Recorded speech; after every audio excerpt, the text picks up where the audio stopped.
Goedenavond allemaal.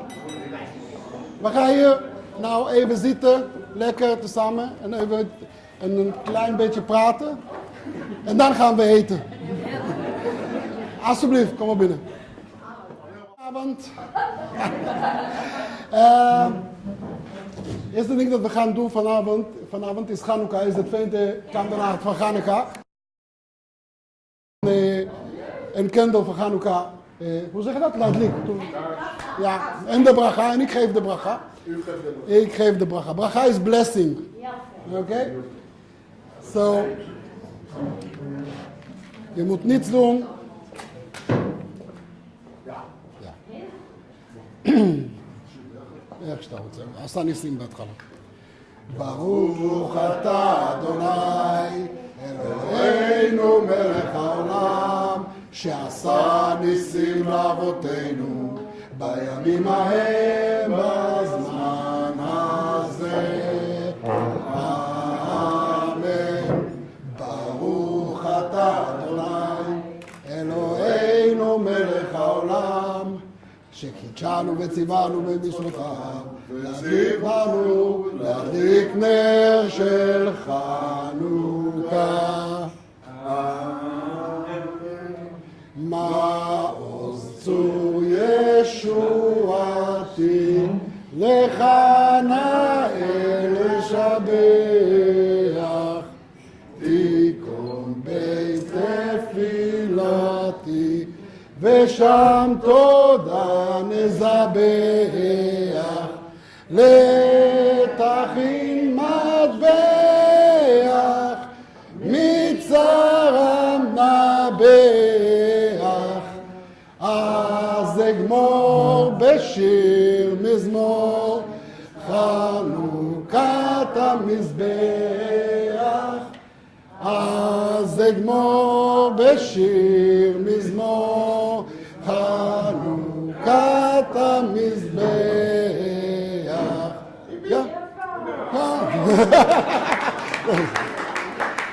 Oké. Ik zal proberen het in mijn Nederlands. Als het gaat goed, gaat niet, doe ik het in Engels. In het begin we wou gewoon vertalen naar allemaal hier wat eigenlijk gebeurt en wij zijn we hier vanavond. Dus, ja, ik moet dat eigenlijk openmaken. Ja. Dat is iemand mooi.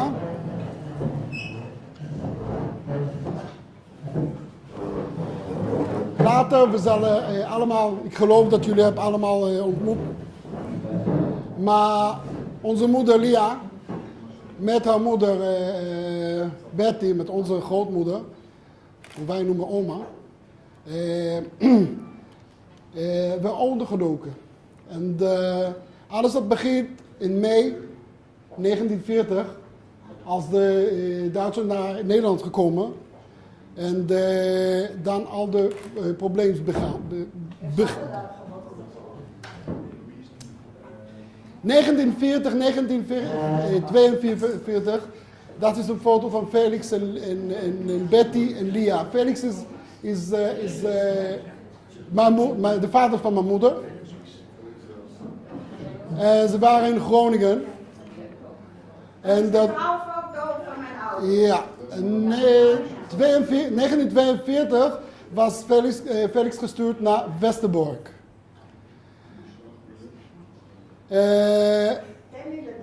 Dabri, ja, moeder, dat is beter.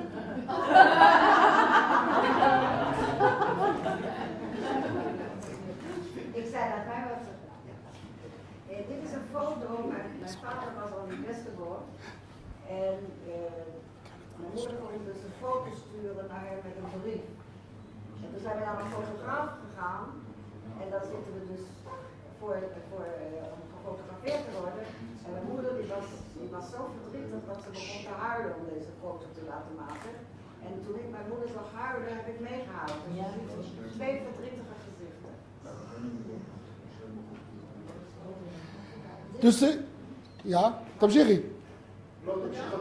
Tussen 1940 en 1944, moeder en Betty waren tussen Alkmaar en Rotterdam ondergedoken. En In 1944 hebben ze naar Werkhoven gegaan. Ondergedoken, ondergedoken bij de Oskam familie. Dat is het Werkhoven, dat is het huis, dat is het boerderij. Waar ze hebben ondergedoken. En zoals mijn moeder vroeger gezegd, zij was een één kind en ze had een familie gekregen. Marius, zie je? Marius rechts. Maar ik wil even vertellen over Jochem. Moeder en Dof. Nee, dat is moeder en Marius. Ja. Maar...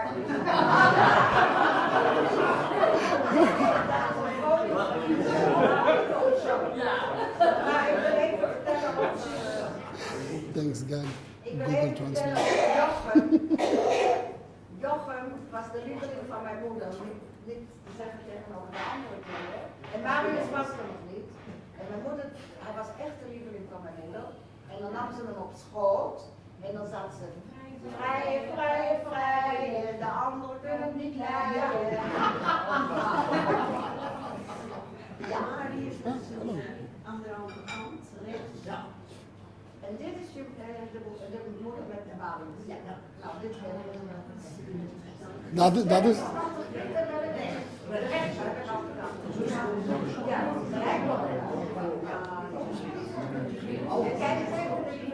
Ja. Ah, niet zo snel. Oké. No, ik heb tijd.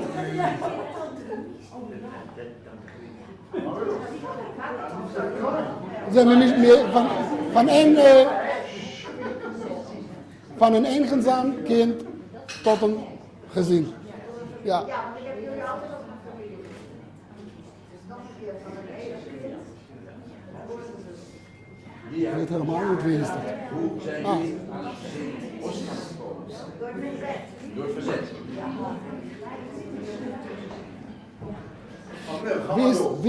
Wie is op de rechterzijde? Wie is dat? Jan? Dat is Jan? Hij is precies zoals de kleinkind. Precies. Precies. Nou ja, wil je terug? Ja, ik krijg je terug.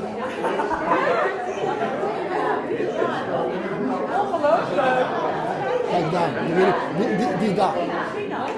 Die daar zit er nog. Die is, ja.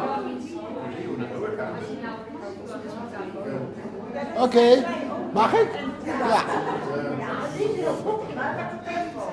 מה אכפת לכם? יכולים לקרוא. עוד פעם אחורה?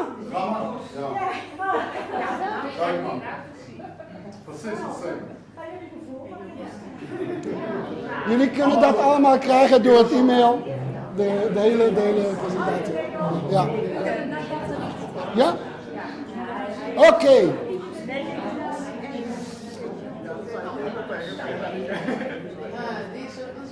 Ja, Einstein heeft gezegd dat, nou zeg het maar. Dat je bent, ja. De wereld is een gevaarlijke plek om te leven. Niet vanwege de mensen die kwaad doen, maar vanwege diegenen die er niets aan doen. Albert Einstein. שהעולם מקום מסוכן לא בגלל האנשים שעושים רע, אלא בגלל אלה שלא עושים כלום נגדם. Oké, bedankt. Ik sta het ook op Ja, en die mensen hebben dat gedaan. Eigenlijk. Die hebben dat gedaan. Dat is Marius en Maria. En nou, wat we wouden hebben jullie te zien is wat gebeurt van, wat was de, hoe zeg je dat, de outcome? Het resultaat. De outcome van het, ja. Dus Lia, resultaat, ja. Je moet het zien, twee dagen geleden. Ja, Dit is het resultaat van onze... Ja, nou begint dat. Lia en Betty had Aliyah gemaakt naar Israël. Dat is Lia en Betty op het schip. Dat is eigenlijk de schip, dat de schip noemt Nekba. En maak je Aliyah. Aliyah is immigratie. Oké, waarom Aliyah? Aliyah is boven gaan. Als je komt naar Israël, je gaat boven. Weet ik niet, maar dat wat hebben ze gezegd. En in Israël, Betty en Gershon had 4 samen gekomen. Ze hebben een andere weg gegaan naar Israël. Dat is omgekeerd. Betty was het tweede keer getrouwd. Met Gerrit. Wat heb ik gedaan? Ja, je ziet dat de naam is Gershon. Je ziet Gershon. Wanneer Gerrit naar Israël gekomen, hoe zeg ik Clark? De kantoor van de Aliyah heeft gezegd dat Gerrit is niet Hebreeuws en van deze dag te noemen Gershon. Dat is het. Ja. Gershon was een kok. Wat? Kok? Oké, ook. En Kok is niet goed. Kokpassie? Kok is niet goed. En Betty heeft gewerkt met, bij mij dat gaat Dat dan is van niet. je vader. Wat? Nou, Nee, dat is je opa. Hè? nee, dat was mijn opa. Ja, je opa bedoel ik. Ja, opa. Maar het koken. Ja, een koken. En alles leven in Israël was niet zo slecht. Voor Betty en Gershon. En dan Lia met onze vader had getrouwd. Ja. En van dat komt 3 kinderen en een hond. Hoe kan dat? En een hond? Als jullie kunnen zien, Joab was rood. Helemaal rood. En ik was, hoe zeg je, slim? Die was Thin. Zin, hij was slang. Ik was lang. Ja, ja. En Hagit was hoog. Lang. En dat is eigenlijk een van de eerste foto's dat ik heb gevonden van al de familie tezamen met Gerrit. En dit is mijn overwinning op Hitler. Dat is wat Betty heeft altijd gezegd, dat de familie is de overwinning. Dit is een mijn bar mitzvah. Yes. Ja. Bar mitzvah. Als je 13 geworden, een Joodse, ja, dat is een feest. Hagit is de Gatsaïd. En Hagit is nou, leeft met Reuven. En Hagit heeft 2 kinderen. 2 kinderen, dat is Yael en Erez. Yael is getrouwd met Ofir. En ze hebben 2 kinderen. Dat is, ja, dat is Lia's kleinkinderen. Ook rode haar. Gaat in de familie. Dat is Nadav. De zoon is Nadav en de dochter is Geffen. Geffen betekent druif. Nee, niet druif. Wijntruif. Ja. Ja, ook rood haar. Erez is getrouwd met Maya. En hoeveel geleden? Martijn en Maya? Nee? Nou, dat is een maand. Een maand geleden Maya was geboren. Libby was geboren. Ja. Achter de kleinkinderen van Lia. En we hebben Joab. Joab is getrouwd met Vered. Dat is Vered. En hij heeft 3 kinderen. Adi, Yuval en Guy. En Adi is getrouwd met Itai.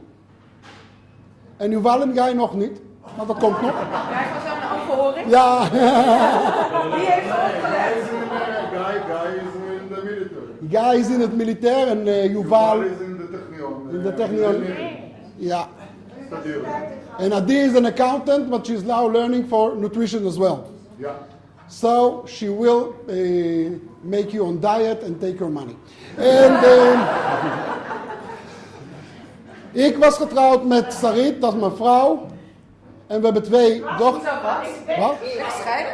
Nee, Oh, Ben. Ben. Nou, ook een fout. Niet tegen haar zeggen was. Maima, Nee, zeg ik was getrouwd. Ja, je bent getrouwd. wat weet je?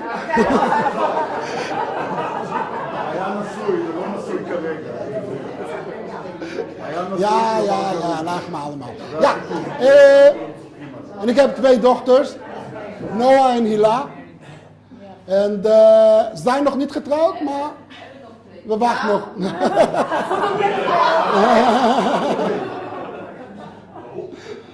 Ja.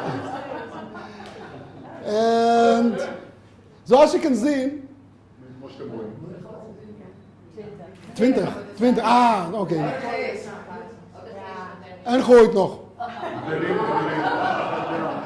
Ja, dat gooit.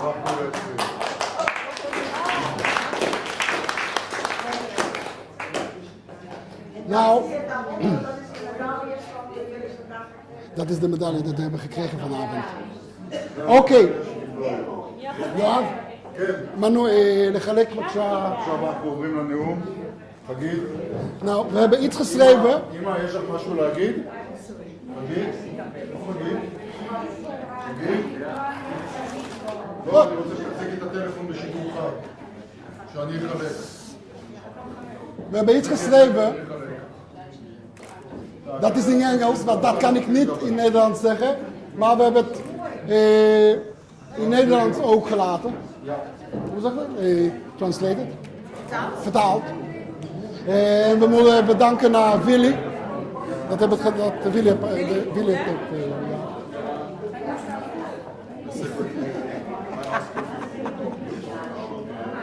Ja. Oké. Oh.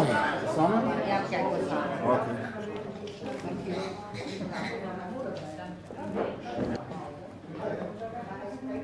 Ima. Maar even je mond houden.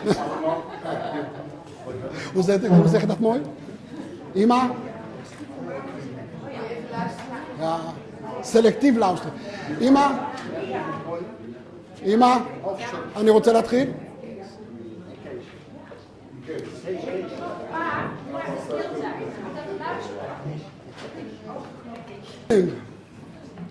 It is customary to begin a speech. It is customary at the beginning of a speech to address the people you are talking to. And I choose to open with dear family. As everyone who sits in this room with us today is a member of this family.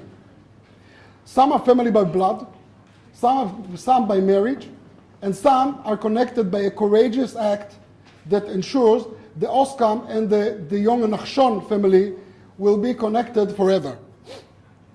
With your permission, I would like to say a few words to the grandchildren and to the great-grandchildren of Marius and Maria Oskam. Dear Oskam descendants, you and us, Chagit, Yoav and I, we are all of the same generation. We live in a modern world which provides us with everything we need, and even more. We all have internet, Wi-Fi. We all have cars, homes, quality of life. We all go on vacation every once in a while. We all have kids who are growing up in front of us. We are a generation who takes this life for granted. And actually, this is how it should be. How else? Life was always and still is a natural process. In the Netherlands, it was always obvious. It made sense. Every generation marries, gives birth to the next generation, and so on. For us in Israel, it should have been obvious, but it was not. 78 years ago, in 1939, the Nazi oppressor decided that the continued generations of the Jewish people should cease. I'm not going to talk about the Holocaust, which we all know. There are people in this room who actually lived in that horrible time. I will talk and tell about people like your grandparents, who thanks to them, we, Chagit, Yoav and I, we are here with you today and have the privilege of raising our families and continuing the generation of the Jewish people. And for us, it is not obvious at all. Your grandparents, Marius and Maria Oskam, were the people who let it all happen, who let us happen. Tonight, we light the second candle of Hanukkah. The story of Hanukkah is a story on the attempt to destroy the Jewish people in Israel by the Greeks.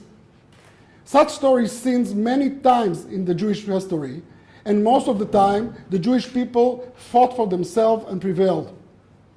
There was only one time in the entire history of the Jewish people that without the intervention and help of other people, the continuation existence of the Jewish people was questionable. This was at the Second World War. I'm not familiar with what you know of your grandparents' action in helping saving Jewish people. I would like to share with you today the story that I was told. In the Second World War, your grandparents hired a Jewish girl named Hannah. When the Nazi caught her, she was sent to Auschwitz. Your grandparents were warned that if they choose to do this again, they too would be sent to Auschwitz, to the gas chambers. Your grandfather's father told him that he should not risk the life of his family, that he should never do this again. He told him that he is not only responsible for his life, but for the life of his 4 children, his wife and his parents. And your grandfather promised. Sorry. When the resistance turned to your grandfather for the second time to help, he told them he could not, for he's given his word to his father. He was a man of his word and a man of honor. However, when explained that it was a mother and a young girl who had no other solution, and he had and if he had not help, they will be in a great danger. He turned to his father and asked to be released from his promise, and his father agreed. Despite the great danger, your grandparents risked their lives only to save a mother and a child, save Betty and Lia. But it doesn't end there. Betty and Lia were treated as equal. Lia grew up on the farm as one of the children. Betty, until her last day, saw Marius as her own brother and your parents as her own children. When I grew up and began to hear the stories about the boer, this is how we called Marius at home, the boer. The boer. One question bothered me. What caused the person during a difficult period of his life, when his country is under occupation, what caused him to risk his life and the life of his family only to save a woman and her child who he didn't know at all? What made him do this after he was already caught once? When I asked my mother, she said one word: faith. She said that your grandfather thought it was forbidden for any man on earth to decide to destroy the chosen people of God. Just a second. At the time, I understood the answer literally, but today I see the greatness of a person who holds to his belief. Many people believe in many things, but most will not risk their life and the lives of their family for that belief. Belief remains in most cases as a concept or way of life, but not for your grandfather. Your grandfather was greater than his own faith. Your grandfather behaved just like Jacob from the Bible, our patriarch. With your permission, I would like to read a passage from the book of Genesis, chapter 28, which was read just a few weeks ago in all synagogues. Jacob left Beersheba and set out for Haran. When he reached a certain place, he stopped for the night because the sun had set. He took one of the stones there, put it under his head, and lay down to sleep. He had a dream in which he saw a stairway resting on earth with its top reaching to heaven. And the angels of God were ascending and descending on it. There, above it, stood the Lord. And the Lord said, I am the Lord, the God of your father, Abraham. and the God of Isaac. I will give you and your descendants the land which you are lying. Your descendants will be like the dust of the earth, and you will spread out to the west and to the east, to the north and to the south. All people on earth will be blessed through you and your offspring. I'm with you and will watch over you wherever you go, and will bring you back to this land. I will not leave you until I have done what I have promised you.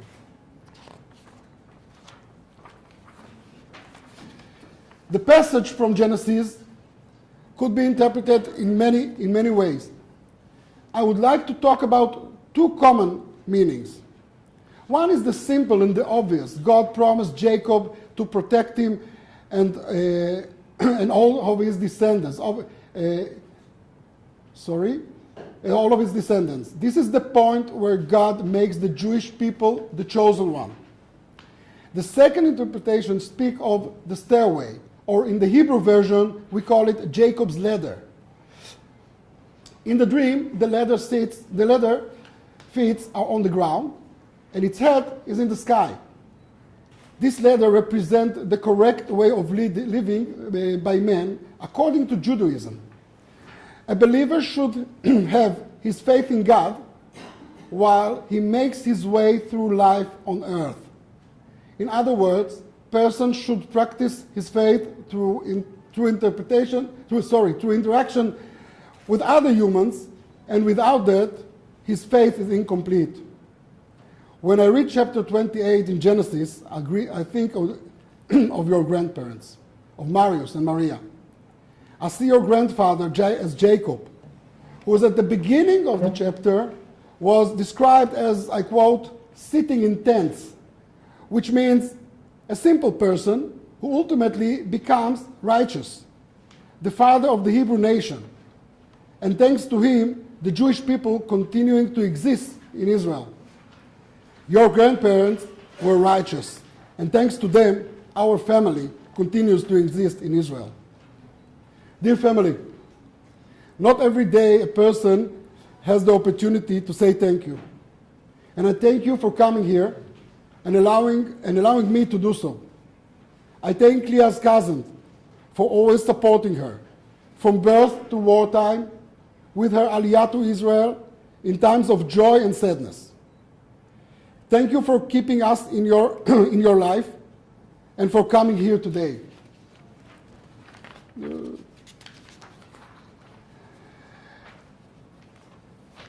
It is not granted that a family with such great geographical distance can maintain in contact. Thanks to all of our cousins, Monique, Eric, Marcelo, Johnny and Ellen, Bertel, Suzanne, Danny, Irit, for the relationship that we have. I hope we can maintain this connection for many, many years. And a special and a huge thanks to the Oskam family, without whom all of this could not have happened. Thank you all. We hope to see each and every one of you in Israel. Thank you.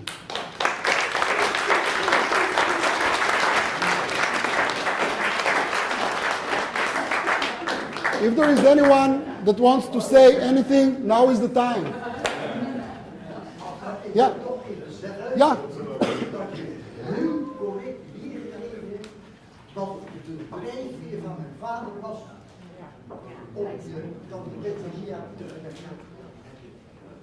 Dank je wel. Zoals de werkelijkheid was een geloofstaal. Ja. Dank je. Dank je wel voor je. Ook voor dit al. Ja. Kijk.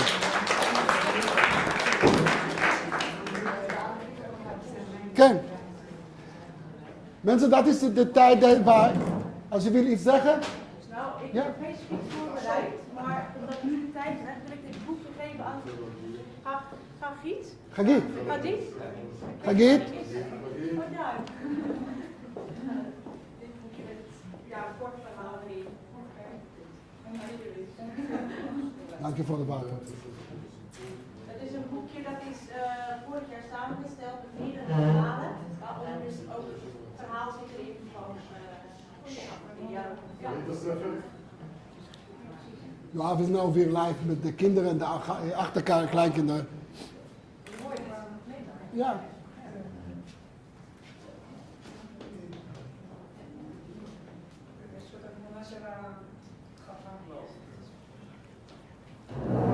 Moni. Ik wil een paar woorden zeggen, aansluiten met wat Abner gezegd heeft. In een hele mooie speech zei hij dat degenen die hier zijn, ook overlevenden zijn van de Holocaust. Als gevolg van onderduik en hulp van Nederlandse families in de Tweede Wereldoorlog. En ik wil ze benoemen. Dat is Max, die is gered in de Tweede Wereldoorlog. Dat is mijn vrouw, Roosmarie. Dat is mijn zusje, Linke. Dat ben ik. En wie vergeet ik dan? En Peter natuurlijk. Peter. Dat is zo heel opmerkelijk dat we hier zijn en dat er toch 5 kunnen worden aangewezen die de Tweede Wereldoorlog hebben overleefd. En daar zeker zijn aansluiting vinden bij de familie Oskam. We hebben gered. Jouw moeder, jouw oma. Dus het is een hele rare gedachte dat je er niet geweest zou zijn als het anders zou zijn gelopen. Sterker nog, mijn ouders zouden elkaar ook nooit hebben ontmoet als mijn vader niet uit Duitsland had hoeven te vluchten. En mijn moeder tegengekomen was op een feestje, dat doet hij overigens nog steeds, maar goed, dat terzijde. Heeft er helemaal niks mee te maken, maar goed. Ja, dus eigenlijk, het is een hele rare gedachte dat ik er ben dankzij de Tweede Wereldoorlog. Ja.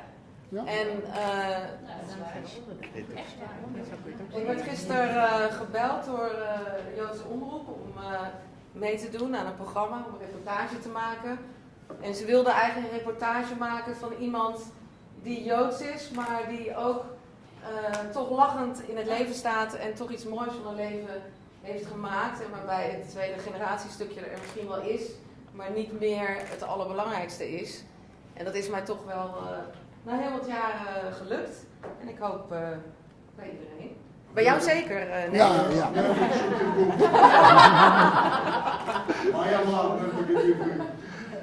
שהזמן יעבור והכל יהיה בסדר. אמא, מה היא אמרה? היא אמרה שזה הרגשה מוזרה שהיא עומדת פה וחיה למרות מלחמת העולם השנייה ובגלל העזרה של האנשים שהצילו. Ik wil nog even iets zeggen. We hebben dus gesproken over de mensen die gered zijn, dat zijn wij. Maar er zijn er ook mensen die ons geholpen hebben, dat is de familie Oskam. Ja. Maar het is ook belangrijk om te zeggen dat de moeder van Loes en het nageslacht ons in de Tweede Wereld ook heeft geholpen. Ik ben ondergedoken geweest bij tante Els. Linneke is er ook geweest. Dat wil ik even zeggen. Ja. Max ook. Jan, wil je iets zeggen? Wat zeg je? Nee, hij wil niet. Nee, hij wil niet. Nou, iemand moet wat zeggen. Toch? Ik heb wel een vraag eigenlijk aan... Ja. Want ik ben dan van de Joodse kant... Ja, even. Mag ik even wat zeggen? Er is altijd heel veel aandacht voor de Joodse kinderen of de Joodse mensen die vervolgd zijn en ondergedoken. Maar ik weet eigenlijk, in onze familie wordt daar heel veel nog over gesproken, voor en na de oorlog. Maar ik ben ook benieuwd of jullie daarmee opgegroeid zijn, wat jullie ouders en opa en oma allemaal hebben gedaan. Of die oorlog voor jullie ook in de familie zo heeft gespeeld. En of ze er ook over hebben verteld, of dat ze daar liever nooit meer over hebben willen praten. Want wij zijn even oud, kwamen net achter. Dus ik ben heel benieuwd. Ik vraag het eigenlijk aan jou. Ik wil er iets over zeggen. Ja, nou, ik ga weg. Ga je zitten. Wij hebben net even samen staan praten en ik ben aangetrouwd in de familie Oskam, om het zo te zeggen. We hebben zelf, Jantien en ik, 5 kinderen. Als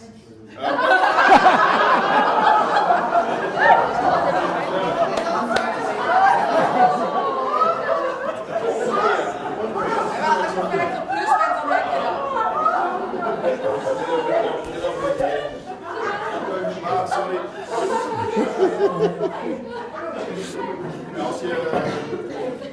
Als je kijkt hoe hoe wij daar in ons gezin mee omgaan, dan hebben we inderdaad van onze ouders er wel iets van meegekregen. En we hebben bij ons op het dorp altijd de gelegenheid om bijvoorbeeld een 4 mei herdenking mee te doen. En dat soort dingen doen wij wel. Maar ik kwam wel tot de conclusie dat het bij jou in de familie heel anders ligt als bij ons. Want wij missen natuurlijk, maar wij missen eigenlijk geen mensen vanwege de oorlog. En jullie wel. En hebben jullie, ja maar oma vertelde nooit veel, maar ik denk tante Riet en tante Mie, u heeft het al over de oorlog verteld en we kennen tante Betty en tante Lia, daar zijn wij wel mee opgegroeid als kinderen.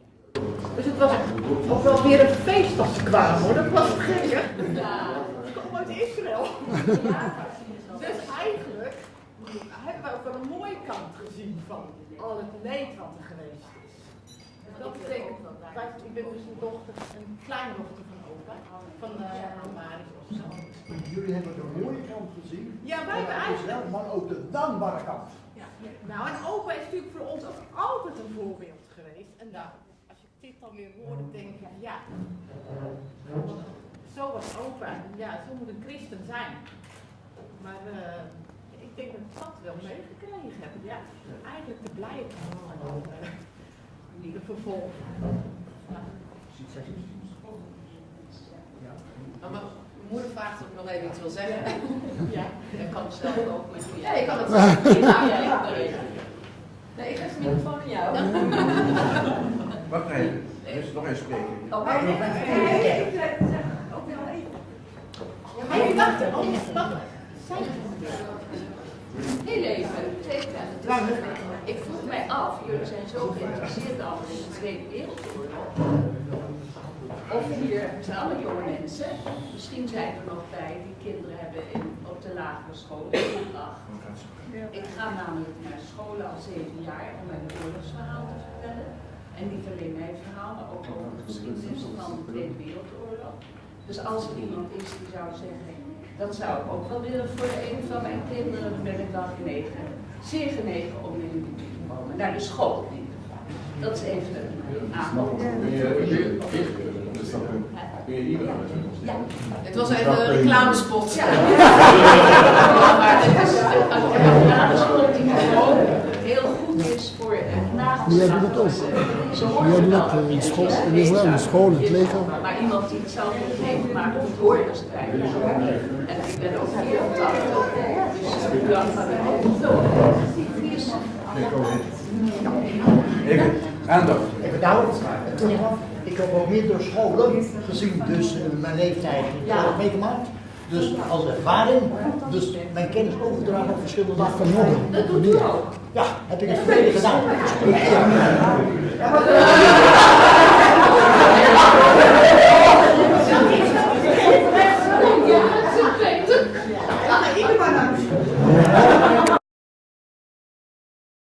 Dankzij meneer Bouwman. Die zegt mij of ik wil vertellen. We gaan door Hannie Post, was eerst bij ons. Ja.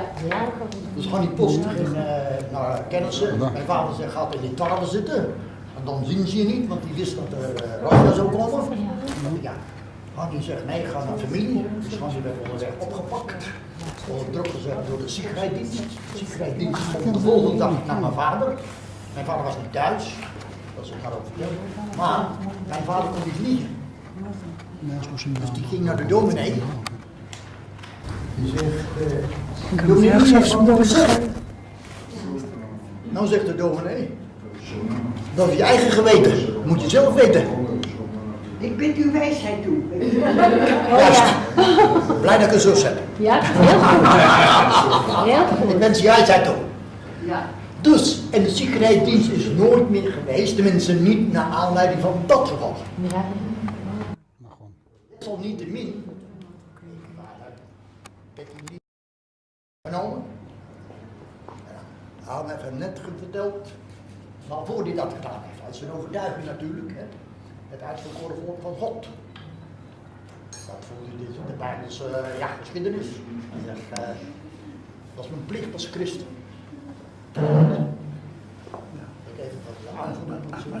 Maar de hele gemeente, jullie leefden in de gemeente, die waren er ook op de hoogte dat jullie onderduikers hadden. Er waren 2 mensen op de hoogte. Dat was meester Vanessa. Die heeft haar ze was wel eens een beetje onrustig in de klas hoor. Ik kan me niet voorstellen.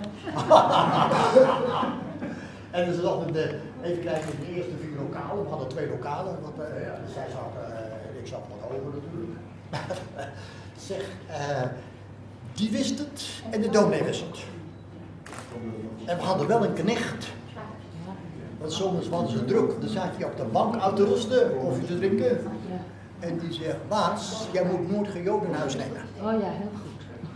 Want, je krijgt de kogel. Toen zegt mijn vader, hoe kun je dat zien dat ze Joden zijn? Ah ja. Ja, zegt, ze hebben kromme tenen en een kromme neus. Na de oorlog. Ja, platvoeten. Zegt Betty, nou, ik ben een Jodin. Ja. En dat was Dat zei die knecht. zij de knecht nog iets. Zij de knecht nog iets. Lia en ik gingen samen naar school. Maar in ieder geval, ik weet ook nog dat er iemand gezegd heeft tegen mijn vader. Betty, had je moeder haar haren geverfd?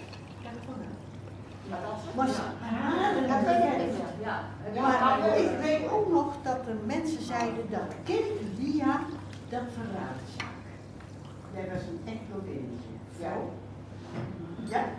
Zal wel. Ik weet ook nog dat we samen naar bed gingen. Ja. Dan sliepen we in een 2-persoonsbed. Ik was echt wel jaloers op jou. Waarom? Nou, dan werd ik 's morgens wakker en dan was Lia er niet meer. Maar je moeder nam haar kind op, om 10 uur als ze naar bed ging, en dan nam ze het mee naar de bedsteden. Zo. Ja. En dan lag ik 's morgens alleen als ik wakker werd. En ik weet ook nog dat jij nog wel eens een andere naam kreeg. Ja, Marijke Budding. Ja. En ik was 6, 7 jaar. Budding. En ik was 6, 7 jaar en ik heette maar Riet Oskam, dat veranderde niet. En dat vond ik helemaal niet leuk. Mag ik ook eens vragen?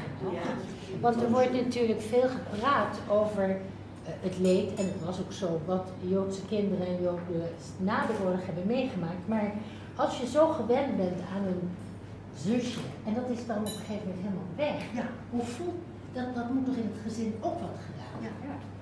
Ja. Maar er bleef nog genoeg over.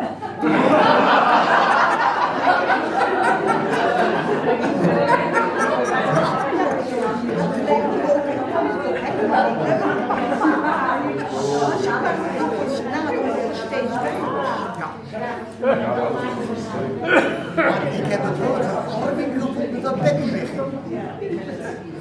Dat is alles zoveel om Betty weg.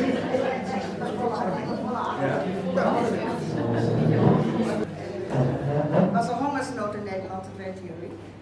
En alle mensen uit de steden gingen naar de boeren om eten te kopen. En ze namen, als ze geld hadden, dan kwamen ze met serviezen en van alles en nog wat. En de prijzen gingen omhoog, met de zwarte markt. En heel veel van de boeren werden rijk. En je kreeg om ons heen kwam elektriciteit en van alles en nog wat. Alleen onze boer, de baas, die verkocht alles met vooroorlogse prijzen. Je kon ook niet meer dan een halve kilo aardappels krijgen of een half literje melk. En mijn moeder die moest dat verkopen. En mijn moeder die kookte ook en die nam van de melk het vet af om te gebruiken bij het eten. En toen de baas erachter kwam, kreeg ze het verkocht. Dat mocht niet. Ze moest met vet en al verkocht. Maar het gerucht ging dus gauw overal om dat daar werd verkocht met vooroorlogse prijzen en ook goed eten. Dus ze stonden in de rij. En op een goede dag, of een kwaaie dag, kwam er een meneer en die wilde in plaats van een halve kilo aardappels, een kilo aardappels hebben. En mijn moeder zei nee, alleen maar een halve kilo. En toen zei hij, keek mijn moeder aan En hij zei, mag ik uw papieren even zien? Nou, dat was natuurlijk om haar bang te maken. En ze werd op. En toen keek ze hem aan en hij had een klein snorretje. En toen zei ze tegen hem, want mijn moeder was niet op haar mond gevallen met haar gezicht. En toen zei ze tegen hem, bent u misschien familie van Hitler? Een klein snorretje.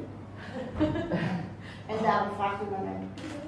Hij zei niets en hij is weggegaan. Maar, later zei ze tegen de baas, wat heb ik gedaan? Een grote mond. Hij kan me aangeven, want hij had in zijn hoofd dat er iets niet goed was. En wat zullen we doen? En ze hebben zitten praten met z'n tweeën, want als ze naar de politie was gegaan of naar de Duitsers, dan waren we allemaal verloren geweest. Dus ze hebben de hele avond zitten praten wat ze zouden doen als de overvalwagen aan zou komen. Dan zou zij over de weiden, over de velden naar het huis van die grootouders lopen. En van alles en nog wat. En ze kwamen er niet uit met z'n tweeën. En op een gegeven ogenblik zei de baas, weet je wat we doen met die? We gaan naar bed. En we geven ons over aan de Heer Jezus. En toen zei mijn moeder, als ze dat verhaal dus verder vertelde, dan zei ze, nou, toen ben ik ook naar bed gegaan en ik heb me overgegeven aan de Heer Jezus. En er is niets gebeurd. Mooi. Mooi. En je moeder zei ook nog, toen ze naar Israël ging, ik zou bijna christen worden. Gezien, dus de daad. Mooi. En ik wil ook nog vertellen, Marius is geboren op 21 oktober 1944 met de hulp van je moeder.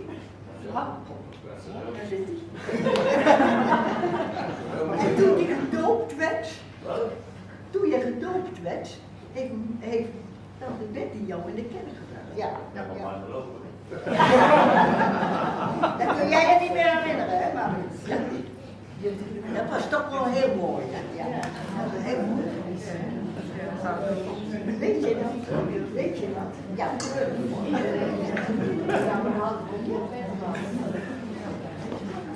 מה, יש לך עוד משהו שאת רוצה להגיד? שריתי ואם רוצה לומר עוד משהו? לא. Iemand? Iemand nog iets wil zeggen? Of ga je eten? Oké, gaan we eten. Opeens daar, opeens, maar gewoon. Maar hoe gaan we? We vragen even om stilte, zodat de mensen die bidden weer niet bidden.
אסור לקטוף את פרחי הגן, אסור לקטוף את פרחי הגן. Ga even kijken. Hallo. Daar krijg je snow. In één plaats.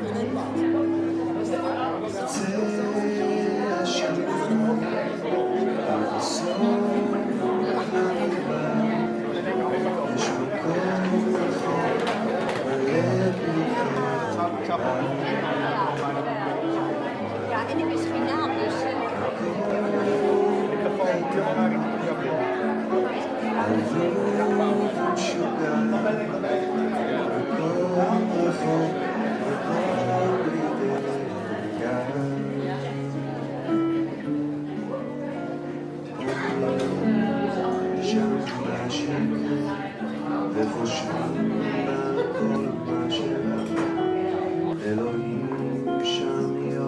יושב ורואה ושומע על כל מה שברא. אסור לקטוף את פרחי הגן, אסור לקטוף את פרחי הגן.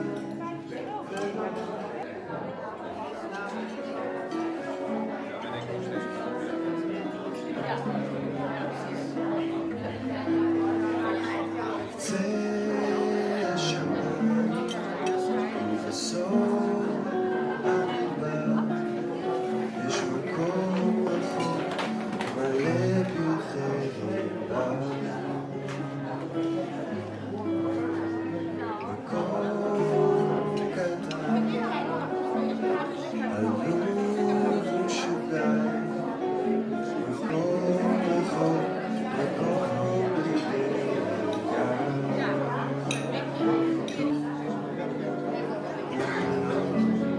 שם מה שיקרה וחושבים על כל מה שקרה. אלוהים שם יושב ושומע על כל מה שברא. אסור לקטוף את פרחי הגן, אסור